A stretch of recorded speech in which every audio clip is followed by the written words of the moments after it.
মজা না, মজা মজা। দাঁতে পোকা হবে। দাঁতে পোকা হবে না। কে বলছে তোমাকে মিষ্টি খেলে দাঁতে পোকা হয়? দাঁতে পোকা হয়।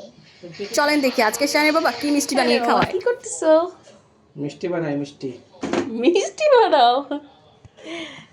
আচ্ছা, আজকে তোমার হাতে মিষ্টি খাবো। মূলত আজকে শানের বাবা আড়ং-এর এই কালো জামটা একটু প্রসেস করে খাওয়াবে আর কি। চলেন দেখি।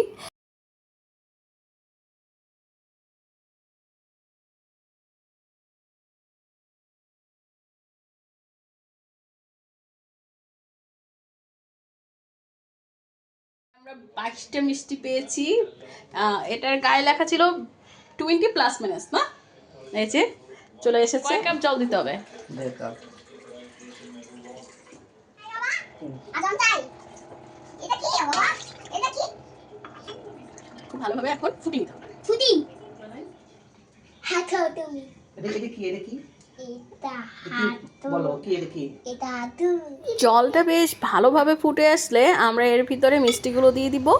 এরপরে এটাকে আর কি গ্যাসটা অফ করে দিয়ে ঢেকে রাখবো। তারপরে আমরা 1 ঘন্টার মতো অপেক্ষা করব, তাহলে মিষ্টিগুলো অনেক ফুলে উঠবে। এই যে ঢাকনাটা খোলার পর কিন্তু অনেক সুন্দর একটা স্মেল আসছিল। তো মিষ্টিগুলোর ভিতরে এমনটা ছিল, ভালোই ছিল, খারাপ না।